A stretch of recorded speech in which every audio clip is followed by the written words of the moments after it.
So friends, we have seen how this corona has affected the whole world.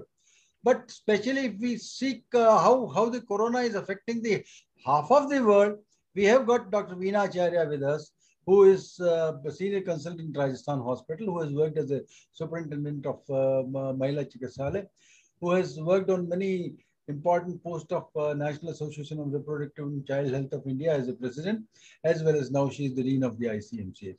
So Dr. Veena Acharya will tell us how it is affected by the pregnancy and how pregnancy is affected by this.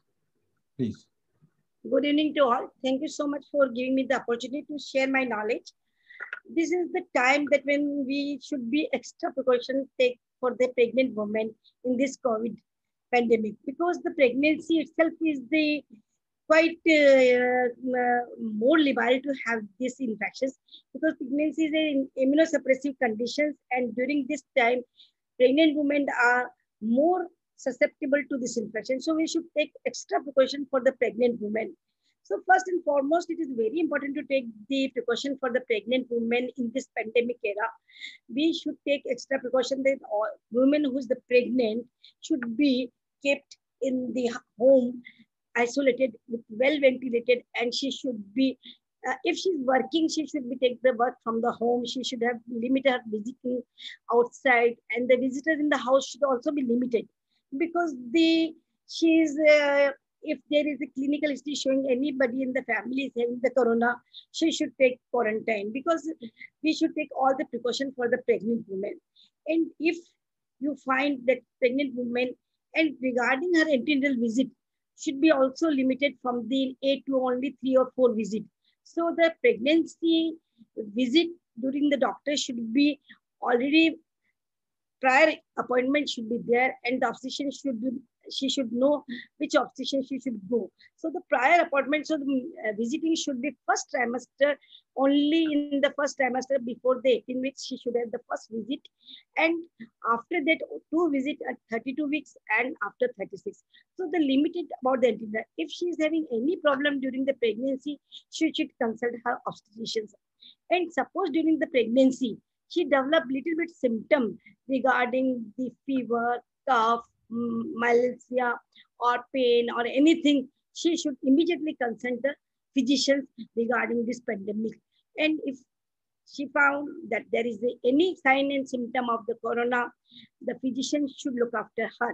So it is very important, because the pregnancy, we look after the 2 life at a time, the maternal life and the fetal life. And it is very important that during this time, the pregnant woman should know who is her physician and who is her obstetrician. It should be priorly fixed, and there should be no problem at the time of delivery. So the physician should take all the care of the pregnant woman if she develops any symptom and sign about the COVID-19. And if there is any sign and symptoms, we should be take extra precautions for the women or the women. And she should be, if have the only mild symptom, she should be quarantined at the home. That is the best for her. And all the precautions regarding her, the medicine, diet, exercise should be properly tell her about this. Regarding the intrapartum during the time of the delivery, that is a very important time. So she should already prior fix who is her obstetrician. And this in COVID pandemic, it is very important that she should deliver in this either the government hospital or some big hospital where the ICU facilities should be there. Because in pregnancy, there is, if she's having the COVID-19 or any problems, she's more liable to have the hypoxia or the respiratory problems. So at the last moment, if she develops any problem, then there will be big problems for her. So it is very important that she should be registered in the big hospital. And during that time, if there is what is the time or what is the effect of the pregnancy on the COVID or COVID after the pregnancy? There is no very limited data that the corona is transmitted from the vertical transmission, but still there is a limited data that showing that there is the minimum chances of the transmission of this. And there is but if she develops the severe corona problems or some hypoxia or any problem, there are more chances of the preterm baby, intrauterine death, and the growth retardation. So Whether she should go for the cesarean section or she should go for the normal delivery, it is totally individualized. And we should be decided at the time of the delivery whether she will go for the cesarean or this.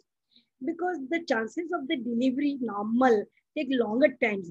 So if she develop hypoxia or any respiratory problem, we should try that she should develop or she baby should be delivered urgently by cesarean section so we can manage the women, because the maternal life is also very important. And regarding the preterm baby, because if she's had developed the fever, high grade temperature or anything, there is the cause of the preterm baby intrauterine death, and that is the problem. Another big question is regarding the baby feeding or the after the delivery, whether she can feed the baby. There is no contraindication that that virus is going to the breast milk or anything. So she can easily breastfeed the baby, but she should take all the precautions regarding this close contact. And she should always wear the mask when she's holding the baby or touching the baby. She should wash her hand. Cleaning is very important for the mother when she's holding the baby, and but she can breastfeed the baby. And regarding the lot many questions regarding the vaccination during the pregnancy, it is still very limited study in our country that the vaccination should be in pregnancy. Some say if the vaccination is given during the pregnancy, that will save the mother and the baby. But in our ICMR, and still there is no recommendation regarding the vaccination during the pregnancy. So there are so many, but what I want to give, that's my take home message, that the pregnant woman, if she's suffering from the corona, we should take extra precaution. And because she may require the intensive care unit, and she should register prior and take all the precautions. It is the duty of the family members, society, and all the doctors that we are dealing with the two life at the same time. Thank you so much.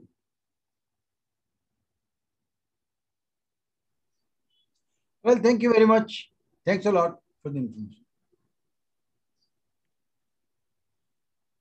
Welcome our next speaker, Dr. Sheetu Singh, who is a pulmonologist of Rajasthan Hospital. She was earlier in SMS Hospital, and she's very academician, and she's editor of Lung Rajasthan and assistant editor of Lung India, and she has published many papers. So, Dr. Sheetu, please tell us your experience about the COVID patients. Thank you, sir, for the kind words. And could you please allow me to share my screen? Sure. I'm not able to. Sure. Sorry.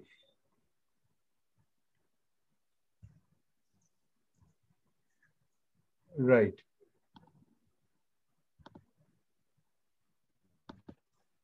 I hope the slide is visible. Yes, yes. Yeah, you're audible as well as visible both. Right. A very good evening to one and all. I would be speaking on the pulmonary complications and management to recovery after COVID. So what happens after this? The sequel of COVID includes fatigue, body aches, poor exercise capacity, thromboembolism, tachycardia, myocarditis, polyneuropathy, depression, sleep dysfunction, and exacerbation of the underlying comorbids.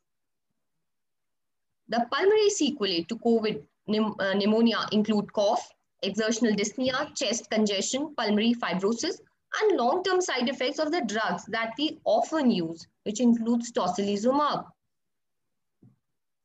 Can we take something from the past?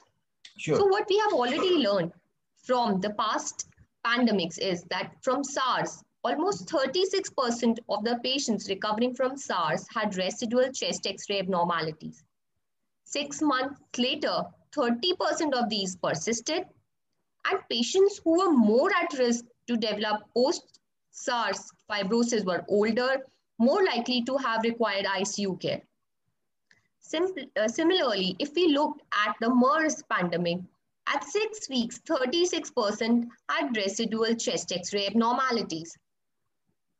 And this is our own experience from swine flu fibrosis.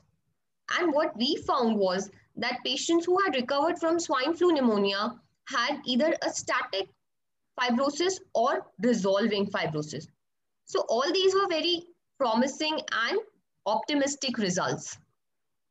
Let us see what we had from our patients who recovered from COVID. So this is one of the first patients, 38-year-old male with fever in March 2020. COVID PCR was positive and the patient was kept on lopinavir and ritonavir. So this was from one of the first patients who got admitted in RUHS. Started on oxygen, and despite the supplemental oxygen, the saturation deteriorated. This was the progressive fibrosis that was seen after the COVID. March 2020. And 1 month later, what you can see is the residual parenchymal bands. I will just put on a pointer and you can see these residual fibrosis. Let me share another case. 57-year-old COVID positive, shortness of breath. And what you see here is a lot of ground glass. Along with that, this is traction bronchiectasis and honeycombing. So this progressively increases as we go down in the basis. Case 3. Now this was 38-year-old male and these are the pictures at the outset. And the B panel here shows after the resolution of the ground glass and this shows honeycombing right at the outset. So this patient was on mechanical ventilator, developed extensive honeycombing post-intubation, treated with high-dose corticosteroids. And then there is problem of overwhelming COVID sepsis in the patients who already have an ILD. So already their lungs are compromised and despite that they develop COVID subsequently. So what is the prevalence of this post-COVID fibrosis that I have been speaking about in the past couple of slides? The estimates are around 15% in one group of study and in another, almost 94% had residual changes. So again, it depends on how you, what you label as fibrosis. So when you look at the timeline, what you see is there are a lot of changes at the outset and slowly and gradually they decrease, which means that most of this fibrosis is dissolving. So for most discharged patients, 2 weeks after discharge might be the optimal time for early radiological estimation. And more than 40% of the patient demonstrated residual abnormalities, including fibrous stripes, as the main CT manifestation. And this was a paper that came out earlier in mid last year, which showed pulmonary fibrosis secondary to COVID, a call to arms. And here, they define patients having severe pneumonia with bacterial superinfection, microvascular damage, and mechanical ventilation as predisposing factors to development of fibrosis. And this is also decided by individual susceptibility, aging, comorbidities, and smoking. So what is the mechanism of pulmonary fibrosis? So 2 pathways are involved, the TGF-beta and ACE2 pathway. And the risk factors for pulmonary fibrosis are age, elderly. The more severe the disease, more predisposed to fibrosis, more the length of stay in ICU and on ventilator, chances of being smokers, chronic alcoholics, and CT features suggesting irregular interface line and parenchymal bands. How to identify patients at risk of post-COVID ILD? So care for patients in ICU HDU, you need to evaluate at 4 to 6 weeks, again with either a telephonic consult or face-to-face. Always consider pulmonary thromboembolism because these patients are in a thrombotic state. After 12 weeks, you evaluate with a chest X-ray, PFTs, consider 6-minute walk test, sputum samplings, and echoes. If normal, you can simply discharge the patient. If, however, abnormal, you can get HRCT or CT pulmonary angio. So at 3 months of follow-up, the bottom line is that you get a chest X-ray, spirometry, 6-minute walk test, and subsequently decide if any of these is deranged, you can get a CT scan done. How to treat? So we really don't know, we don't have a lot of evidence, but what we have been doing so far is steroids, antifibrotic agents such as pirfenidone, nintedanib, N-acetylcysteine, spironolactone, and anticoagulants. So steroids, what we have already learned from the recovery trial, are the only drugs that have shown to improve outcomes in patients with COVID.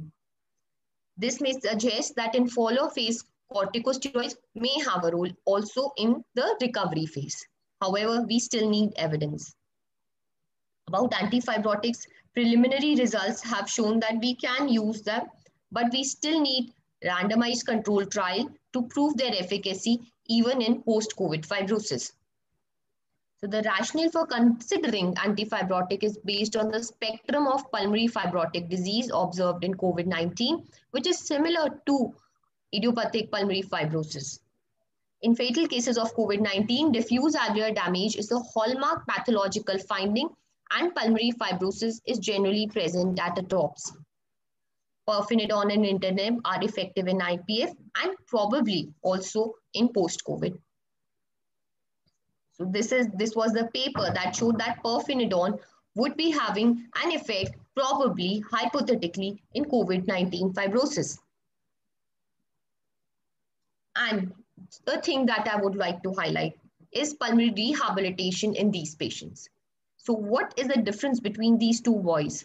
One who is sitting in front of the television eating junk food, and he would not be able to even walk a kilometer. And on the other hand, a boy of the same age is able to climb mountains. The only difference is in their training. And this is the basis of pulmonary rehabilitation in COVID-19. So a 6-week pulmonary rehab improves respiratory function, quality of life, and anxiety. And the interventions include respiratory muscle training, cough exercise, diaphragmatic training, stretching exercise, and home exercise.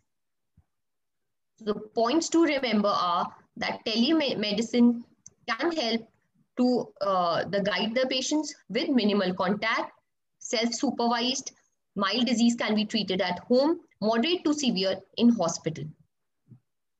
So the proposed content for mild disease is patient education, then exercise intensity, psychological intervention, airway clearing exercises, and breathing exercise. So the methods of pulmonary rehab include smoking cessation, clearing of the airways, breathing techniques, exercises, energy conservation, rehabilitation, and patient education. So this is the huff cough technique, which we often ask the patients when they are having difficulty in airway clearance. Sit upright, breathe 3 times, and then bend the arms, which will help in providing extra support when you would be coughing. Raise the elbow and subsequently hold. Then exhale forcefully. And the principle behind this exhalation helps in clearing the impacted mucus that the patients feel when they have a pneumonia. Proning, as I think everyone is very much aware now, in this particular wave, it has been emphasized proning is helpful in better ventilation, better body movements, and clearance of the secretions. So this is the cycle that we generally advise our patients: 30 minutes to 2 hours lying on the belly, then on the right side, then sitting up, then lying on the left side. So following this would help. Take-home message from today's talk is that post-COVID sequelae include fatigue, poor exercise capacity, thromboembolism, myocarditis, polyneuropathy, and sleep dysfunction. Pulmonary sequelae include pulmonary fibrosis. Symptoms include cough, congestion, dyspnea, and the treatment is corticosteroids and antifibrotics. Pulmonary rehabilitation plays a vital role in helping the patient recover from this dreaded disease, which includes nutrition, posture, clearance, breathing exercises, stretching, and patient education. Thank you. Thank you very much. Thanks a lot, Dr. Sheetu. In fact, you reminded, because this lopinavir, ritonavir, you were using the earlier times. And but is it being used nowadays also? No, so this was almost one of our first cases in True, RUHS. because that I remember that because earlier it was being said that people have genetically engineered some HIV epitope in that, and because of that only lopinavir ritonavir certainly got out of market at that time. I remember that was in early 2020. But a very nice talk and all these things. Thank you very much for giving time to us. Thanks a lot. Thank you very much. Thank you, sir. Sir, good afternoon, everyone. I'm Dr. Ashish and I am from Mahatma Gandhi Hospital, COVID in charge and Director Critical Care Medicine. एक minute cancel, एक minute ठहरो. Sir, ji sir. Right. Well, we welcome Dr. Ashish Jain, who is Director of Critical Care Medicine of Mahatma Gandhi College. Dr. Ashish has joined us right from the ICU of Mahatma Gandhi. He was busy and he could not spare time, so we welcome and all cheers to him. Dr. Ashish is a very well experienced COVID cases in Mahatma Gandhi Hospital. Dr. Ashish, please tell us. Good evening, sir. Thank you for inviting me for this talk.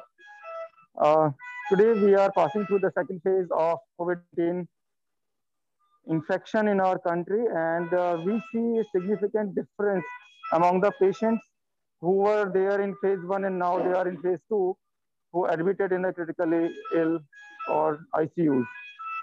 Next. So why this difference is there? The difference is there because this time the number of patients are so high. Can you a bit loudly, please? The number of patients are very high. There are significantly large number of patients are admitting into the ICUs or intensive care units, and that is causing a big problem to all of the critical care staff and the machineries here. So the first difference in the first wave and the second phase is the virus strain. In the previous lecture, Dr. Raman has very beautifully described the difference between the viruses and the new strains. There are a number of new strains which is circulating in our country also. Primarily, it is 1.617B, our new one that is N499440K.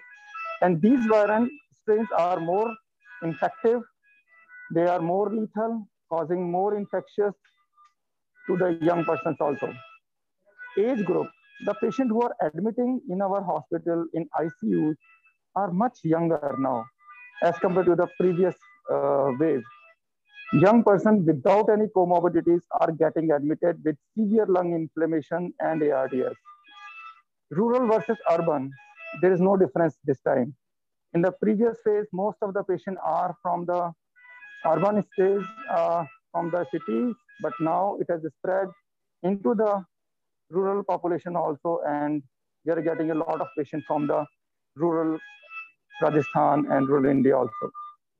Symptoms and duration. That is important thing because most common symptom this time for admission is fever, along with cough and shortness of breath. Many patients are coming with new symptoms also, that is abdominal pain, diarrhea, dysentery, and vomiting. Some of them are also having conjunctivitis, vertigo, altered mental states, and psychosis. Duration is also less. People are getting infected and they very rapidly going into very severe stage, very rapidly they are deteriorating. One day they are off oxygen, on the next day they are on ventilator. This is a very major difference between phase peak 1 and this second peak. Vaccination status, that is also important. Somehow we have treated by this time around 500 patients. We find that very few patients are here who are vaccinated. Most of the patients are either non-vaccinated or they have taken only one vaccine. So that indicates that vaccine is somehow preventing a patient reaching to the hospital or reaching to the ICU. They are less, these patients who are in ICU, they are younger, and because of the government policies, they have no access to the vaccine. This is a problem here, but I am hoping that once it is start vaccinating more than 18 years of age, the number of patients.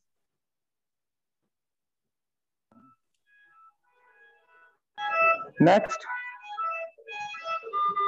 Kevin, next. Next. Then on admission, these patients are hypoxic. They require much oxygen now. In the first phase, usually patient admitted with they settle down with oxygen of 5 liters or 6 liters, but this time they are even not settling with 15 liters high flow mask, even on the prone position. Their ABGs are suggestive of hypoxemic respiratory failure with metabolic alkalosis because of dehydration or because of secondary bacterial infection. The heart rate is high. Usually blood pressure remains normal. Temperature, most of the patients are febrile. And these patients are usually lethargic, tired, very weak. And oxygen support. Almost every patient reaching to hospital is requiring oxygen. We are not admitting any patient who is not requiring oxygen now in this peak. And most of these patients require some sort of pressure support, either in the form of BiPAP or NIV or ventilator. Ventilatory strategies remain same. We follow early intubation in young patient, but if a patient is having so many comorbidities, we try late intubation also. And rate of decline in clinical condition is also very important. These patients are declining very rapidly. This disease is giving not more than 24 to 48 hours, and the patients are very, very sick in few days or in few hours. Next.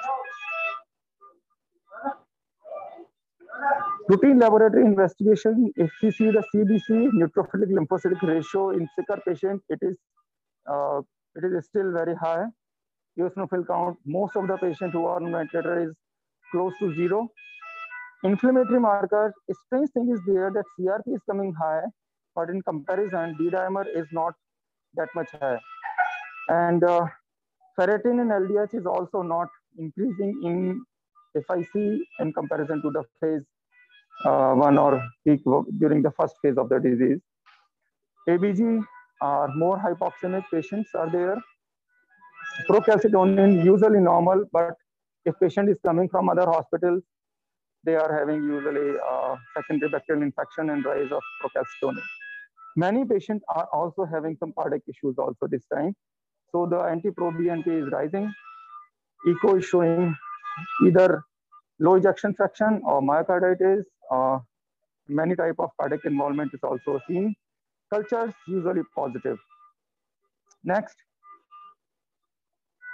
We are using antiviral which is available, that is remdesivir, but not in all of the patients. Steroid, yes, this is the mainstay of the treatment. The doses of steroid, this time we need to use in a higher doses, reaching up to 2 milligram per kg body weight of methylprednisolone, or sometimes when a patient is in Strom, we are giving up to 120 milligram or 250 milligrams of methylprednisolone also. Anticoagulant remain the second pillar of the treatment. Heparin, enoxaparin, fondaparinux, and dalteparin. These are the main anticoagulant we are using. The role of tocilizumab, we have listened in the previous lecture also. Yes, it is there, but unfortunately, very, very unavailable drug. In that place, we have used some atolizumab or bevacizumab too. They are responding, but we should use them in the particular window when the patient, the first 24 hours when oxygen requirement increases and inflammatory markers is high.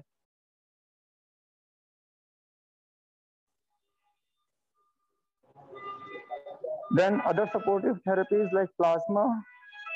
Somehow, plasma we are using very less frequently this time. Because of the PLACID trial, we were a part of that trial also. Zinc, vitamin C, and other supportive therapies are going as same as the previous.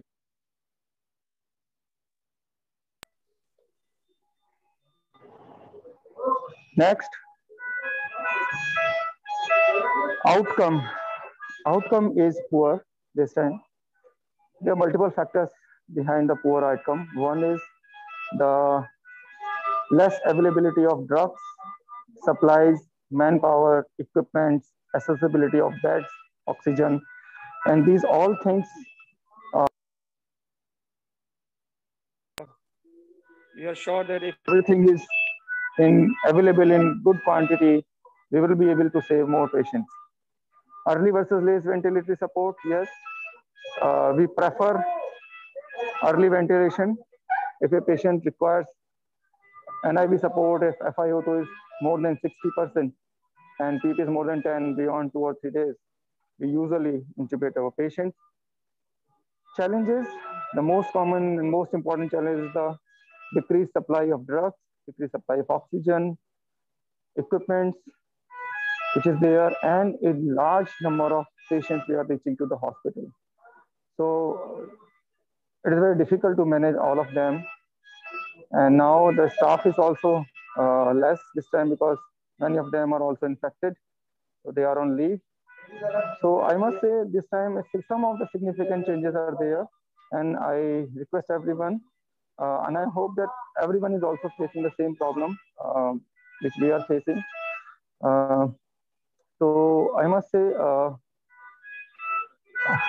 this is very difficult. So a very nice session going on today. And now I invite Dr. Jaswant Goyal, who is Chief Advisor Medical Sciences of Jaipur National University and Medical College and Hospital.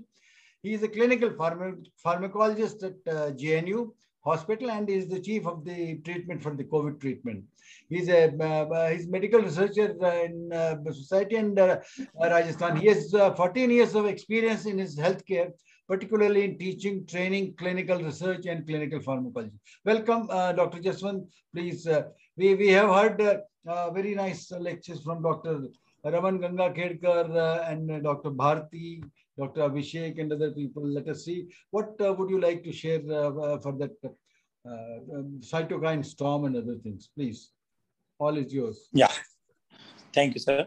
So thank you so much, Dr. Dinesh Mathur, sir, and all the people listening this thing. And I am grateful to be invited in this webcon. So as I'm not prepared with any slide as of now, so I would like to speak mainly on the cytokine storm part of the COVID treatment, COVID management. So if first, let me first compare with the last year's COVID, this thing, and this year's COVID. So last year I was fully involved in the COVID as like this year also. And what I'm seeing right now, that the chances of cytokine storm are much higher than the last year. Last year, out of 100 patients, I was, observing cytokine storm in hardly 4 to 5 patients out of 100 patients.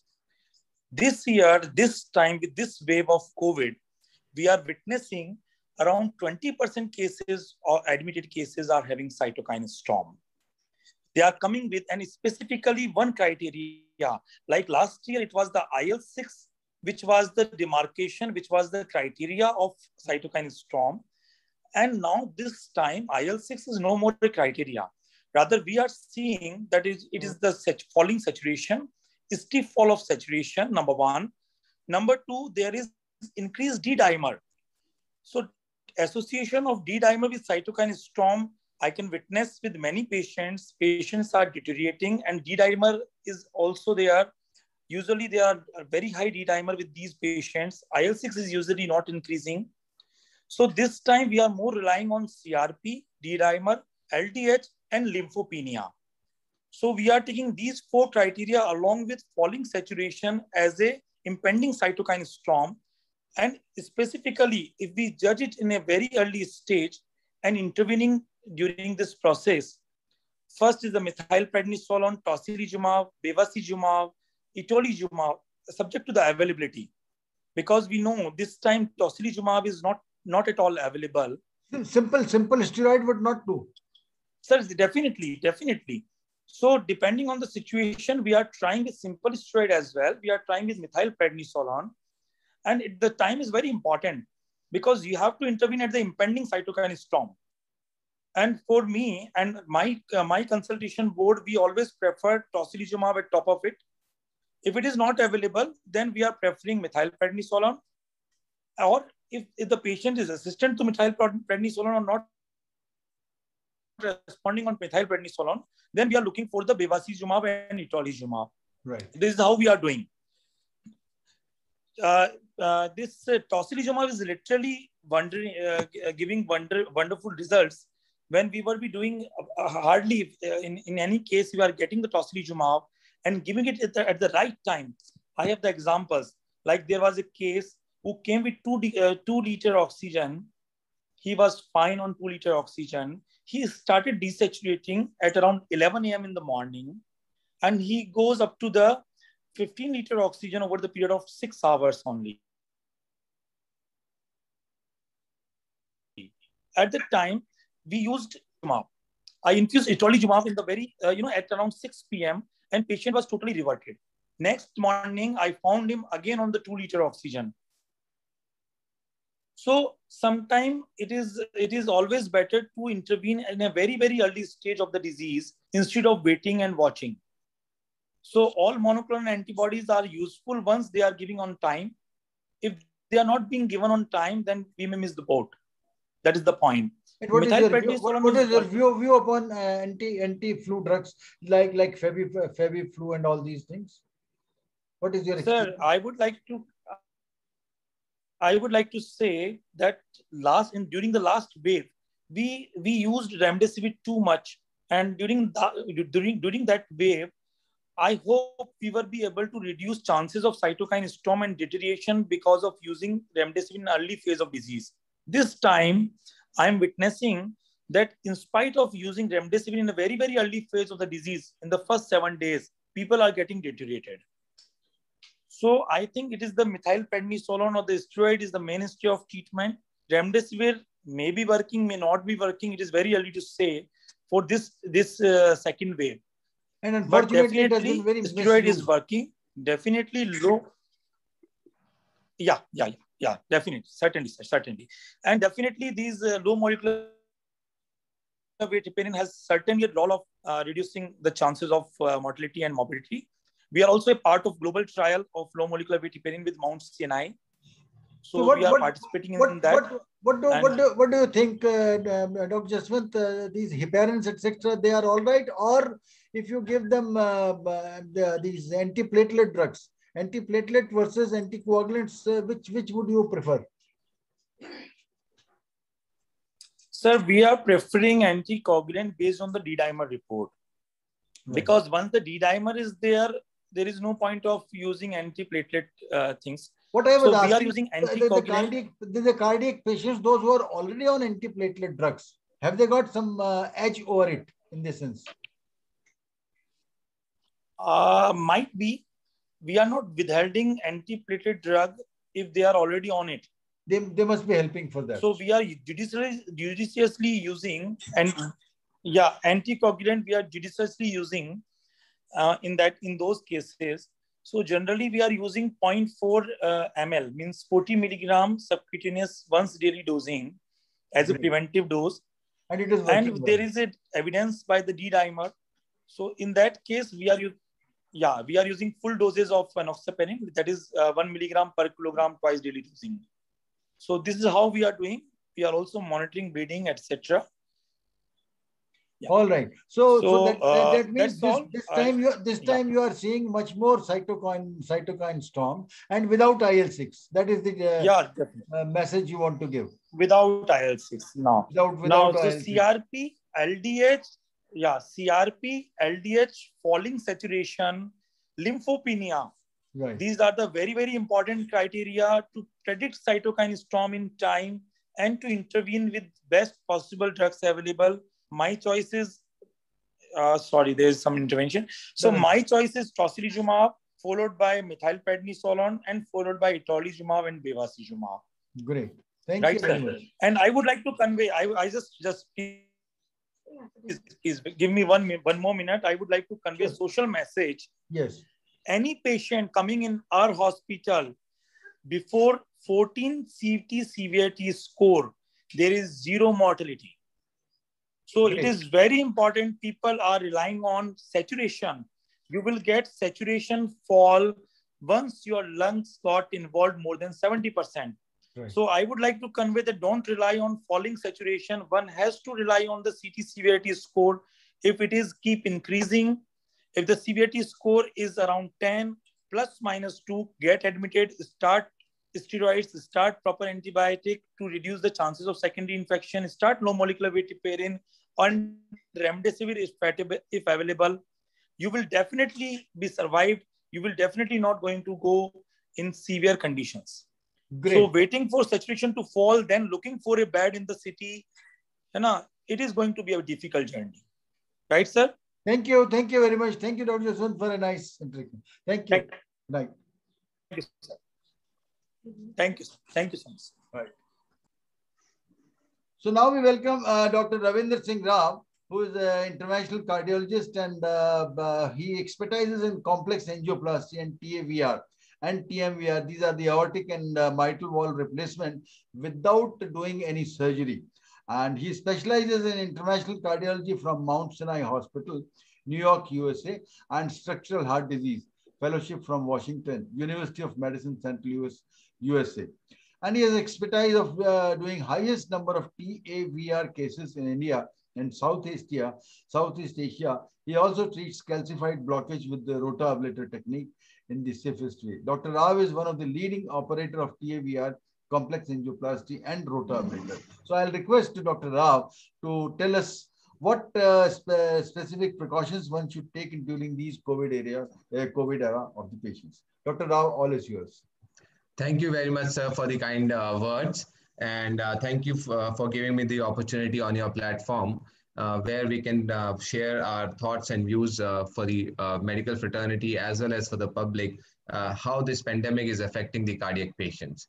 Now we are seeing two different type of challenges. Number one, heart patients who are already having cardiac problems, how they should be taking care of their heart during the COVID pandemic.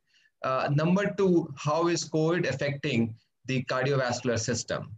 So I would answer the second question first. We are seeing a lot of patients who are suffering from COVID pneumonia and advanced COVID disease who present with pulmonary thromboembolism, thrombosis in the veins, and also sudden cardiac arrest.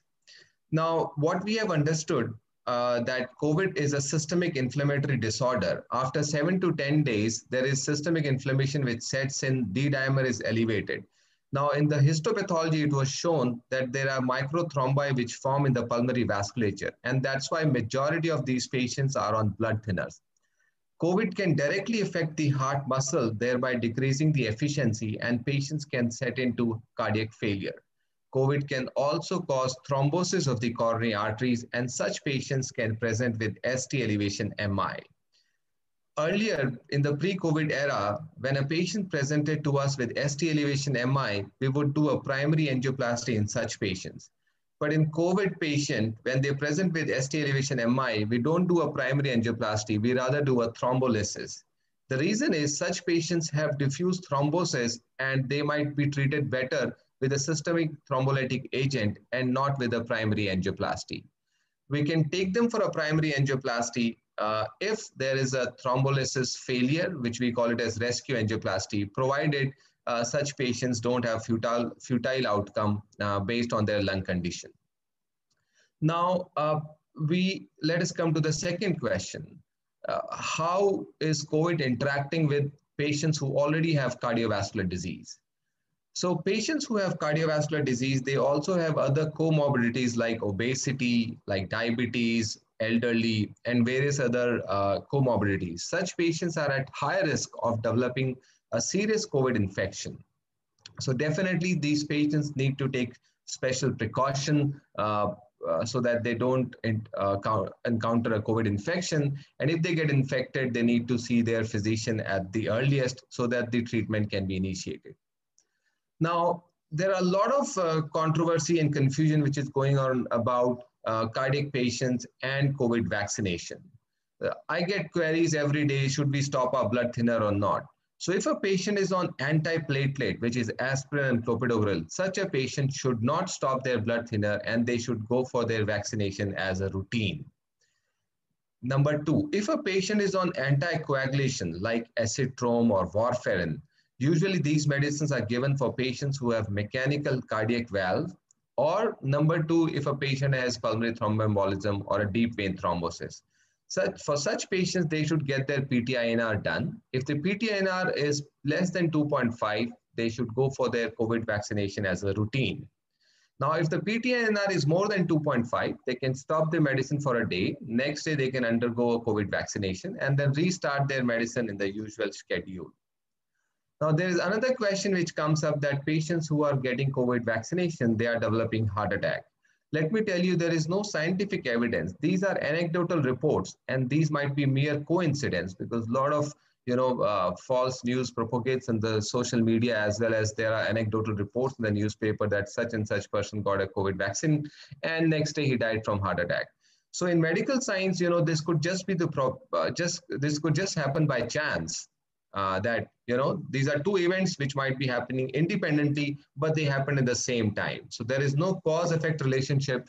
And let me make it very clear, as of now, there is no scientific evidence that a certain vaccine causes heart attack. So, I mean, we know that we are all facing this sudden explosion of the second wave in our country. Whenever there is time for vaccination, people should get vaccinated. Now, the other important thing which we are facing in our day-to-day practice is, how do we take care of cardiac patients who are not COVID positive but present with cardiac emergency? Now, what was noticed during the COVID first wave is the cardiac patients in the hospital decreased. But what was happening is most of the patients stayed home, and there was almost 400% increase in cardiac mortality at home. And the reason was people were scared of coming to the hospital. And then they started presenting to us very late. And what we noticed is, we noticed complications like ventricular septal rupture, sudden cardiac death, cardiac tamponade, which used to happen in 1980s when the cardiac treatment or primary PCI was not available. So as we all know that cardiac emergency does not come with an appointment. If there is a cardiac issue, the patient should consult the nearest physician and let the physician evaluate. Now, we also need to provide a COVID-safe environment for these cardiac patients, or I would say for patients who have non-COVID disease. Now, at present, the entire health system is overwhelmed by the COVID cases. There is demand in ICU beds, there is demand in oxygen supply, oxygen and critical care doctors and nurses. So what if it is possible, I had expressed my views in earlier some other platform, there are two ways to do it. If in a community, a certain hospital can be designated like this hospital is for non-COVID and all other hospitals could be for COVID. But a more practical solution is, in a particular hospital, there could be a very small segment which could be dedicated purely to non-COVID patients in a COVID-safe environment. And there are multiple ways in doing it, and Sir knows it very well, and all the administrators know it very well. So such as areas should be designated so that the patients don't acquire infection from the hospital. The reason cardiac patients delay their treatment is because they are scared that if they come to the hospital, they will acquire COVID infection. Now, once we give them a COVID-safe cardiac care, these patients will be able to take their treatment on time. So my message to everybody is, COVID and heart, definitely there is an interaction. We all are learning about it. We all as clinicians start these patients on anticoagulant based on the D-dimer value. Now, a lot of patients, even in the community have started talking about D-dimer. So if your D-dimer is high and you are discharged from the hospital, we would give you an anticoagulant, which could be Eliquis or rivaroxaban for at least 2 weeks, and then we would repeat a D-dimer. There's no point in repeating D-dimer every day. Now, second is, if you are a cardiac patient, you need to continue your medicines as usual and take your COVID vaccination when it is on time. Third point, if you have a cardiac symptom, don't ignore it. Don't stay at home. Go to your nearest doctor and let him evaluate. Thank you very much from my side, and thank you, sir, for the opportunity.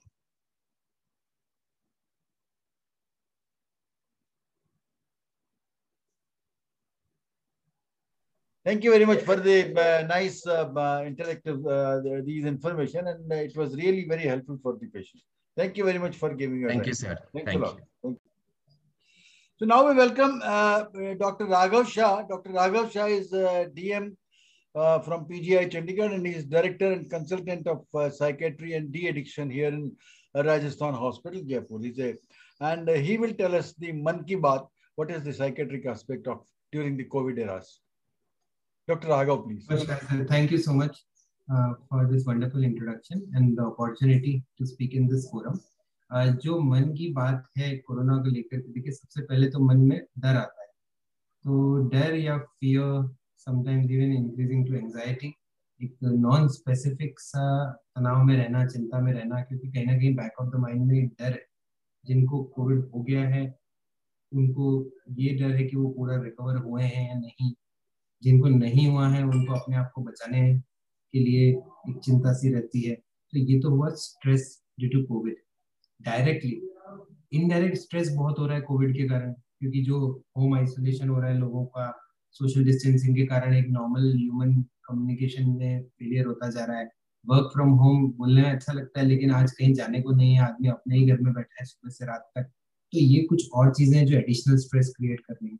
और finally जो बुरी news आती रहती है बार बार कि supplies कम है, oxygen नहीं है, which is much different than the last time. Last time तो ये था कि बीमारी से मरेंगे, इस बार ये हो रहा है कि बीमारी का इलाज ही नहीं मिल पाएगा तो भी आदमी को कितना खतरा हो सकता है। तो एक एडिशनल स्ट्रेस क्रिएट हो रहा है जो ये न्यूज आती रहती है, और सही भी है ये न्यूज, ऐसी गलत भी नहीं है, तो इनका भी एक एडिशनल स्ट्रेस है। और लास्टली एक स्ट्रेस है लाइवलीहुड का। बहुत सारे लोग जो डेली वेज अर्नर्स है या एटलीस्ट डेली वेज भी नहीं है, तो उनको सैलरी कार्ड्स या उस तरह का इनकम जनरेट नहीं हो रहा है, बिकॉज आज बिजनेस मार्केट्स मैक्सिमम चीजें बंद ही है। तो ये मल्टीपल रीजंस हैं जिनसे कोविड के कारण स्ट्रेस हो रहा है, और स्ट्रेस का सीधा असर मन पे हो रहा है, which is related to your quality of life. तो आज एक तरफ तो आदमी आराम से घर पे बैठा है, लेकिन फिर भी इसकी क्वालिटी ऑफ लाइफ वो है नहीं। Many people are not able to enjoy that experience. उनको उससे रिलैक्सेशन ना होकर के आज एक चिंता बनी हुई है। और इसमें कुछ लोग तो ऐसे हैं जो आगे जाकर के मानसिक बीमारियों की रिस्क पे है, जैसे ये कोविड का समय निकल जाने के बाद भी शायद वो पूरी तरह रिकवर ना हो पाए। कुछ लोग डिप्रेशन या एंजाइटी ऐसी बीमारियों से लंबे समय के लिए परेशान हो जाएंगे, क्योंकि ऐसी ही स्ट्रेसफुल एक्सपीरियंसेस से शुरुआत होती है मानसिक प्रॉब्लम्स की। ज्यादातर लोग ऑल्दो रिकवर कर जाएंगे, जैसे जैसे माहौल सुधरेगा they will be back to their normal routines, उनका मन भी अच्छा रहने लग जाएगा। लेकिन ये समझना जरूरी है कि जिन लोगों को ये कोविड वगैरह सिचुएशन रिजॉल्व होने के बाद भी मेंटली वो रिलैक्सेशन या नॉर्मल सी महसूस नहीं होती, they should then go for some professional help. उनको अपने आप को किसी से कंसल्ट करने में बुरा नहीं समझना चाहिए। और आज के समय में जो लोग बहुत ही ज्यादा तनाव महसूस कर रहे हैं, चाहे वो ये बात समझ रहे हैं कि इसका कारण कोविड है, लेकिन कारण एक तरफ है, अगर बहुत ज्यादा प्रॉब्लम हो रही है तो कारण हटने का इंतजार नहीं किया जा सकता। कोविड क्या पता 2 महीना और चल जाए, 3 महीना और चल जाए, तब तक परेशान नहीं रहा जा सकता। तो जिन लोगों को अभी भी बहुत ज्यादा परेशानी है, they should seek professional help. बाकी सबके लिए हमारी तरफ से एक प्रिवेंटिव सलाह ज्यादा है कि अपना रूटीन जहां तक हो सके मेंटेन रखें। ये कोविड की न्यूज देखने के चक्कर में बहुत ज्यादा लेट नाइट सोना या टाइम पे नहीं उठना, टाइम पे खाना नहीं, इस चीज से बचें। Maintain your healthy routine. दूसरा ये है कि पॉजिटिव विचारों को कॉन्शियसली सोचने की कोशिश करें, क्योंकि इस माहौल में स्पॉन्टेनियसली तो नेगेटिव विचार दिमाग में आते हैं कि वो उनकी डेथ हो गई, उनको ये प्रॉब्लम हो गई, उनको ऑक्सीजन नहीं मिली। आप कॉन्शियसली पॉजिटिव विचार अपने दिमाग में डालिए, जानबूझ के डालिए कि 99% लोग ठीक हो, 1% is the statistical mortality rate for Covid in India. ऐसी चीजें और भी अच्छी चीजें होती हैं। एक सिंपल बात है, डिस्ट्रैक्ट करके रखें अपने आप को। पूरे समय ये कोविड से रिलेटेड बातें सोचना जरूरी नहीं है। आप कोई अच्छी मूवी लगा के बैठ सकते हैं, आप घर के बाहर आराम से गार्डन में बैठ सकते हैं, बहुत सारे ऑप्शन है। Distraction is also very good way to manage your stress. और लास्टली परिवार, फ्रेंड सर्कल, इससे जुड़े रहें, क्योंकि social connection is the best answer to preventing mental problems. So ये मेरा बिल्कुल कंसाइज में एक मैसेज होगा। That's it. Thank you very much, Dr. Raghav. It was a very important information to the public. Thank you very much. We are grateful. Thanks. Thank you so much. Thank you. So we welcome Dr. R.M. Batwara, our guest of honor today, and he will be summing up the whole CME. And I request Dr. Batwara, who was formerly the Director of Railways in Government of India, as well as now he's in Rajasthan Hospital. So Dr. Batwara, could you please give your precious comments? Good evening, everyone. I would like to just comment regarding the usefulness of HRCT or CT chest in the COVID-19 situation. Actually, there has been some controversy recently that it should not be used. But I find it very useful in the patients, especially in this RT-PCR negative patients. When there are no other, there are symptoms, but RT-PCR test is negative due to some technicality or other reasons. So any lesions seen in the CT are very typical of COVID pneumonia. They are peripheral subpleural ground glass opacities, which can be easily diagnosed and confirmed to the cohort 4 or 5, which is almost diagnostic in case of COVID patients. Another very important thing is that we can differentiate a mild disease, moderate disease, or severity of the disease. Staging of the disease can be done, and patient can be treated accordingly. Whether he can be home quarantined or institutional treatment is required. Because of hypoxia, some patients who are negative, they stay at home, but they do not report to any doctor or these hospitals. If such patients are done HRCT or CT in the CT chest, then we can diagnose them very well. So such patients can be started steroids and further managed at home only. They will not. If a person is less than 5, if a person is less than 5 score, what do you suggest? They say less than 5 can be very well treated at home. Right. The only thing is that they can be started steroids if the lesions are more. So and they can be. That is a very important information you have given, that even if they are RT-PCR negative, even if the test is negative and they have got radiological signs, that means they should be treated well at the house. Yes. Or very good. Thank you very much. What else would you like? No, that's all, sir. Thank you. Thank you. Thank you very much, sir. Thanks a lot. So now we welcome our today's main expert, President of Rajasthan Hospital, Dr. Viren Singh, who has worked throughout his life in pulmonology. And Dr. Viren Singh will be telling us, summing up the whole issue of today's meeting of the COVID-19, the second wave. Namaskar. At the outset, I am thankful to Professor Dinesh Mathur Sahab for inviting me and giving opportunity to interact with you all. Friends, as you know, second wave is having very devastating effect. Not only the number of infectant is increasing sharply, but death is also in many fold in comparison to first wave. Both in our state as well as at national level, if we see, there are certain peculiar changes which we have observed in our clinical practice and while talking to our colleagues in different states. Important issue is that in the second wave, we are finding more younger population, at least in Rajasthan. And what is the reason? At least I found out 2 reasons. First, above 60 years in Rajasthan, almost 80% of the population is vaccinated, at least 1 vaccine. So if that is having some protection, then certainly in this elderly age group. And second thing is that probably paucity of that is remdesivir, that may be one of the other reasons. Now the question is, why we had second wave? Probably if we think India got at least 4 months, December, January, February and March, So those 4 months God has given us for preparation.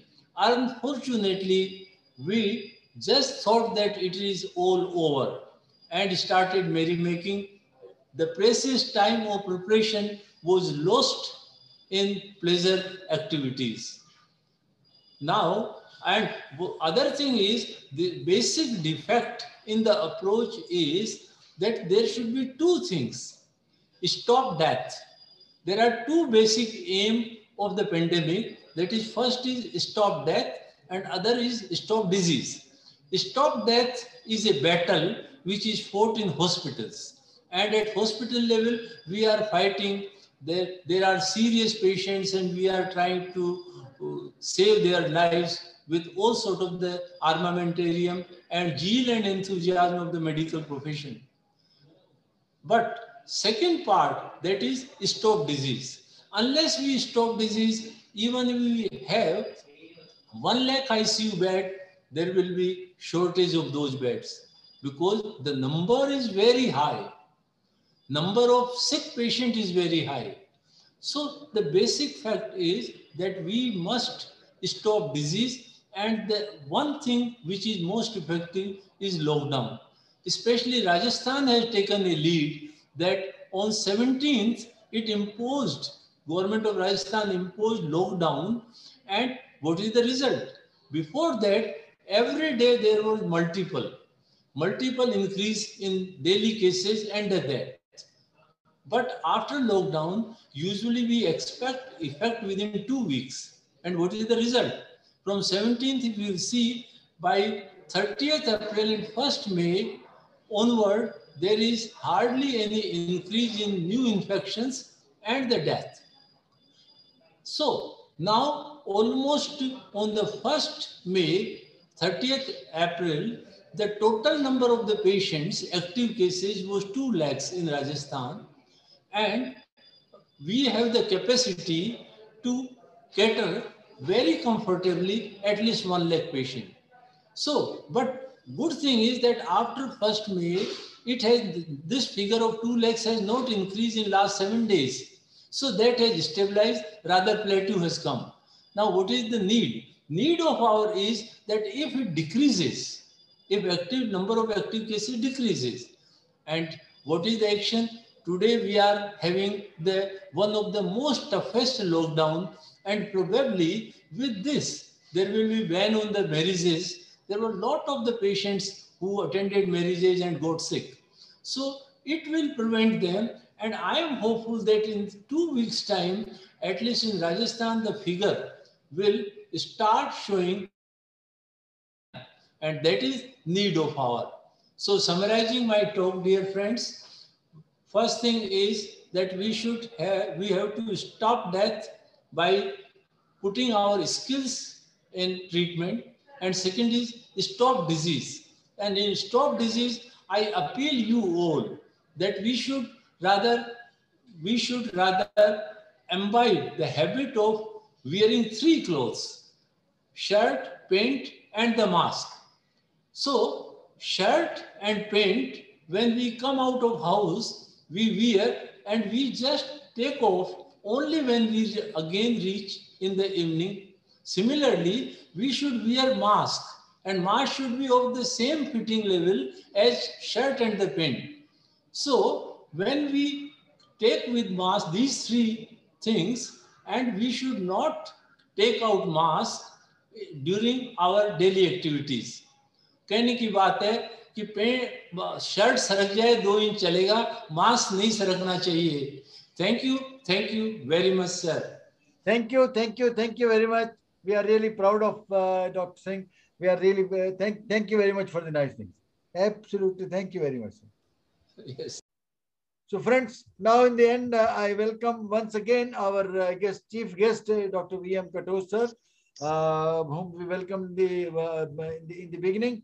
And Dr. Katoch now will be summing up the whole session and give his expert comments over the issue. Welcome, sir. Thank you, Professor Mathur.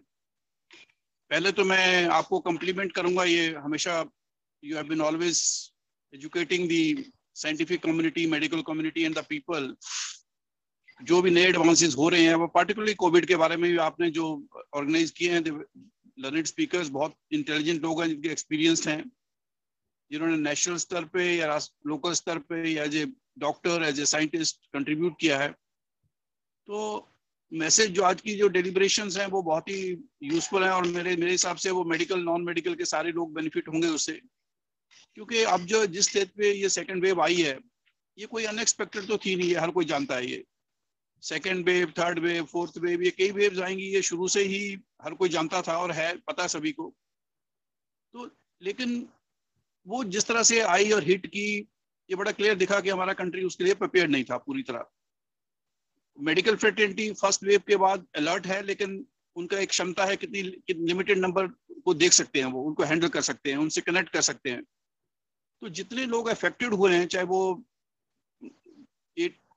जिनकी कोई symptom नहीं हो, ये symptomatic हो, या mild disease हो, या severe disease हो, मॉडरेट डिजीज हो, उनकी गिनती बहुत है। तो उनको ओपिनियन देना कि इवन घर पे भी रख के उनको अपनी केयर करनी है तो कैसे करनी है, प्रिसाइजली क्या करेक्ट है, तो सारी कम्युनिटी को बड़े छोटे से समय में जोड़ना एक बड़ा टफ जॉब है, लेकिन आवश्यक है। इसकी कोई इस बार कोई इज नो अल्टरनेटिव।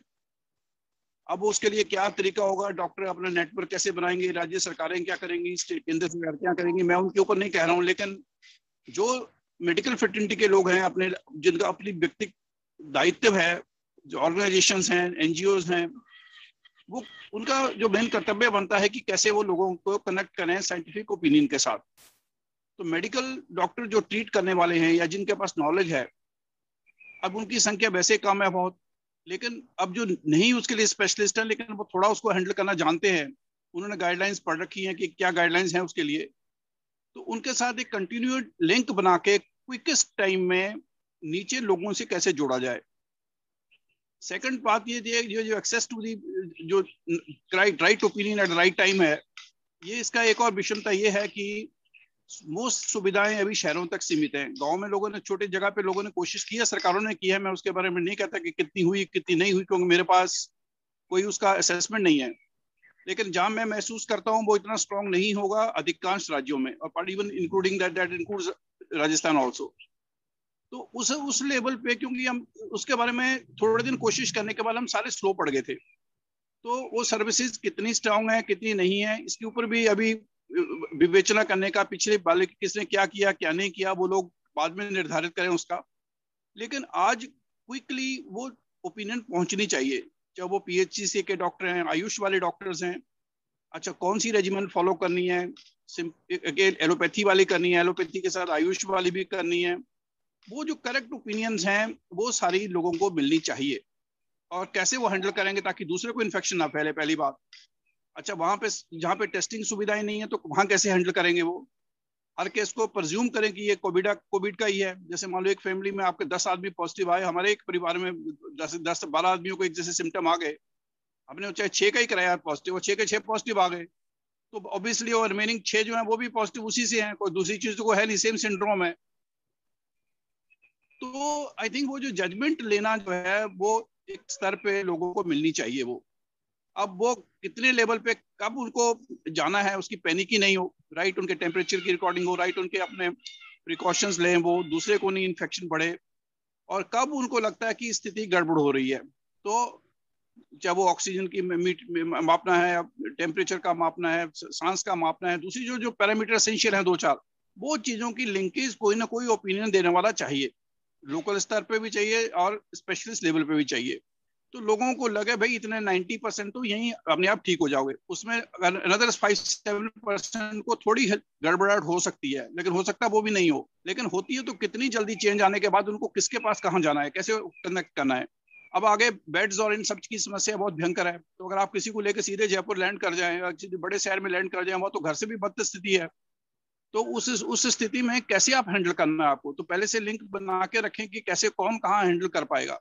अब वेंटिलेटर तो ओवरनाइट क्रिएट नहीं हो पाएंगे, लेकिन कहाँ पे ऑक्सीजन की सुविधा अवेलेबल है, कैसे उससे लिंक है, तो link with the doctors in that area, और उस लोकल स्तर पे या ब्लॉक स्तर पे या तहसील के स्तर पे, जिले के स्तर पे और मेडिकल कॉलेज के स्तर पे या हॉस्पिटल के स्तर पे, वो लोगों को थोड़ा अपनी इमरजेंसी की अपनी इंडस्ट्री वो अपनी तैयारी करनी है, लेकिन ये एडवांस में तैयारी करने की जरूरत नहीं है कुछ, लेकिन कम से कम लिंक चाहिए किसी न किसी का।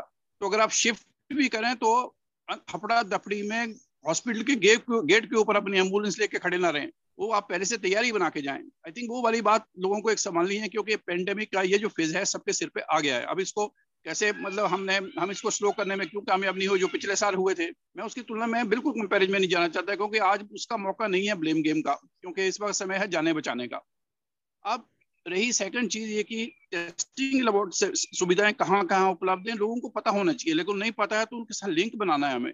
हमारे मेडिकल फैटर्निटी के लोग, उस एरिया के एडमिनिस्ट्रेटर्स, उनके साथ मिलके पंचायत के लोगों से, या इवन शहर में है तो उनके काउंसलर से कनेक्शन, ठीक है, हारा हुआ जीता काउंसलर या हारा हुआ भी हो जो पब्लिक डीलिंग में इन्वॉल्व है, उन सबके साथ मिलके आपको वॉलंटियर लेवल पे वॉलंटियर एफर्ट कम्युनिटी को करना है।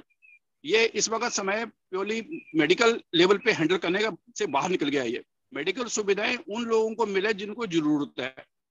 अब कौन सी ट्रीटमेंट सही है, कौन सी राइट है, रॉन्ग है, बहुत से लोग डिफरेंट रेजिमेंट्स यूज कर रहे हैं। मैं उसके ऊपर अगेन विवेचना नहीं करना चाहता, क्योंकि कल भी हमारे इसी में भी हर बार डिबेट्स हुई है, आज के इसमें भी अच्छी खासी प्रेजेंटेशंस हुई हैं। तो वो वाली बात, बहुत सी जो एविडेंसेज हैं वो इंपेरिकल हैं इस वक्त भी, तो वो डॉक्टर की अपनी परसेप्शन के ऊपर है, कौन सी गाइडेंस वो फॉलो कर रहा है या कर रही है, या हॉस्पिटल कौन से क्या रेजिमेन फॉलो कर रहा है, वो आपको अपनी फेथ पे चलना है।